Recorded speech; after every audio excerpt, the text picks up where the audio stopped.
Hello everyone, this is Dr. Abhinav. So in this video, we'll be talking about various aspects of NEET PG exam versus UPSC CMS and ESIC IMO exam. And we'll also talk about the state exams. So to begin with, these exams are of different levels and of different kind. And these three lead your life into different ways. So these three exams are basically not equal to one another and they are basically different. I know it's quite confusing, so I'll explain everything in the upcoming slides. So before we start, if you still haven't subscribed to our channel, please do press the subscribe button below, and you can also check the links in description. There you can find our Telegram group link where we'll be having our discussions. You can join that group also. And yeah, don't forget to subscribe. Now let's start. So to begin with, here I've given the criteria, and in this initially we'll be discussing about the basic exam details.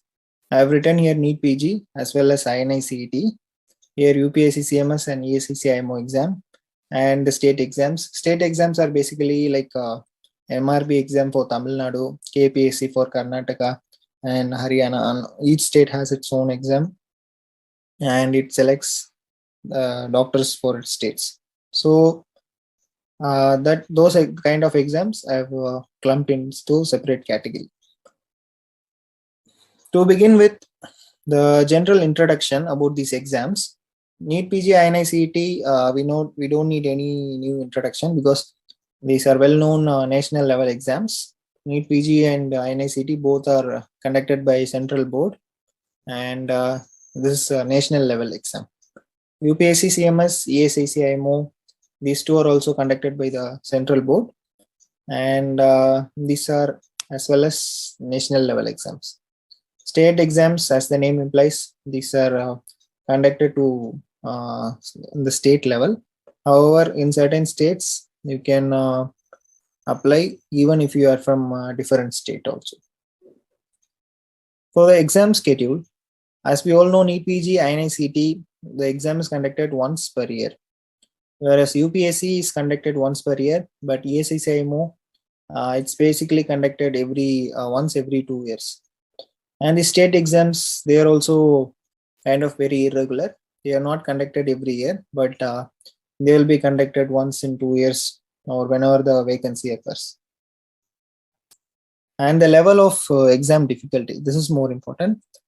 The NEET PG and INI-CET, these exams are kind of more difficult compared to the other two that I have mentioned. These exams at least require a preparation time of 9 months, basically between somewhere around 6 months to 12 months, averaging 9 months of preparation. UPSC and ESIC exam, whereas you can prepare it in 3 months time because the paper is of average difficulty, and it is not the same level of difficulty as seen in NEET PG or INI-CET exam. State exams, they're also kind of average difficulty paper, and the preparation time is 3 months. This is the exam difficulty and the preparation time, why it differs, so that we are seeing now. So if you see the exam pattern in NEET PG INI-CET, we'll have 200 questions, and questions are from all 19 subjects. So it kind of takes a lot of time to master all those 19 subjects. So we'll need at least a good 6 to 12 months of preparation. Whereas in UPSC and ESIC, only the final year subjects are asked.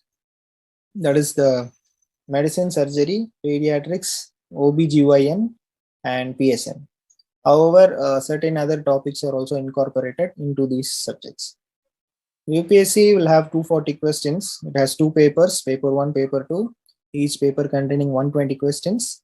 ESIC will have 2 papers, paper 100 questions, paper 2 100 questions, so 200 questions. UPSC has 240 questions, ESIC has 200 questions. And both these exams test you on the final year subjects. The state exam varies from state to state. They might have exams, a written exam for 100 marks, then have interview, and the exam difficulty is also of average, and mostly the final year subjects are tested there as well. The qualifying process for NEET PG and INI-CET, as we all know, we will have this exam and then we'll have this counseling process by MCC. And for this UPSC and ESIC, we'll have a written exam, and then we'll be going to Delhi to attend the interview. Only if we are selected in written exam and interview, we'll get kind of a cut off, adding both written exam mark and interview marks. So based on that mark, you will be selected. State exam also the same. You'll be having a written exam and then you'll have a personal interview. Only then you will be selected. However, it differs from state to state. Now coming to work-life and salary. The work-life balance in NEET PG INI-CET depends on the specialty. Certain specialty you can have a good work-life balance, such as radiology, dermatology, kind of ophthalmology as well. Certain specialties demand more time. For example, like medicine, surgery, those kind of subjects. However, in residency, you're not going to have the work-life balance because the 3 years of residency is quite hectic in this NEET PG INI-CET exams. So UPSC CMS and ESIC exam, the work-life balance is quite there because in these kind of work, you will have basically 9 to 5 jobs, and the patient load is also not very much. You will be having a very good work-life balance. You will be getting weekly offs, and the quality is good. For state exams also, the work-life balance, yes, very much is. Most of them will be posted in PHCs, where you will be having work only till like 6 to 8 hours, and you'll also get a good salary as well. But the patient load might be varying from each PHC center. Job satisfaction in NEET PG INI-CET, yes, but in UPSC, I would say it's not really true because certain cadres in UPSC will have more of non-clinical academic works, and it will have very less patient load. Cadres, what I mean by that is, whenever you are getting selected in UPSC CMS, you will be allotted in each category or cadres. For example, you might be allotted in railways or central government health service, or you can also be allotted in municipal corporation of Delhi dispensaries. Those kind of, you'll be allotted into separate cadres, but each cadre it varies actually. For example, sometimes in railways hospital you might not have a lot of patient load and you'll have to do more of academics. In certain railway hospitals you will have a very good patient load. But so the job satisfaction, I would say it's not really there. And state exams also, you're being posted in a PHC, and most of the time you will be doing all the clinical works. So when I inquired few people, they told that the job satisfaction is there. Prestige and fame in NEET PG INI-CET, yes, because you'll be doing MDMS fellowship after doing your after giving this exam, and you'll be doing your super specialty. You'll be growing. In UPSC and ESIC, you don't have that really, because you're being limited to your assigned centers. However, after joining UPSC and ESIC, you can work for some time. Then you can come out, do your NEET PG exam. You can do your specialty, and then you'll have to come again and join in this UPSC, ESIC. If not, your job at UPSC and ESIC will be terminated. For state exam, the prestige and fame is not really, I would say, because you're also being limited to your assigned center. However, for UPSC and state exam, you'll have these service points. For example, if you are serving in the peripheral PHCs, if you give your NEET PG exam, you might get extra points for your service. Extra earnings in NEET PG INI-CET, yes, because just you'll be doing your practice as well as you can do teaching, you can have your private clinics and whatnot. But in UPSC and ESIC, you're not allowed to have private clinics, but instead you will be provided additional funds such as non-practice allowance funds and house allowance, many things. In state exam also, it's the same. You can't have your private practice. It's like kind of a government job. You will have to stick to the government. The salary for NEETPG and INI-CET, sky is the limit, but it is kind of unstable.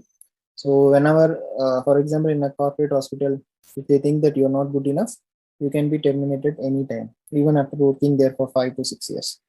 But in UPSC and ESIC, you will have a fixed salary with little increments each year, but it is very stable. And in state exams also, it's the same. You'll have a fixed salary with increments each year, but the salary is fixed and you will get it on time. So basically, in UPSC and ESIC and state exams, the crux of this video is that you will be having a very good work-life balance with 9 to 5 jobs, and you will be getting salaries on time. You will be provided non-practicing allowance, more salaries, and you will have a cool, calm life. But in NEET-PG INI-CET, it depends on your department. Sometimes you can go into hectic departments even after doing PG.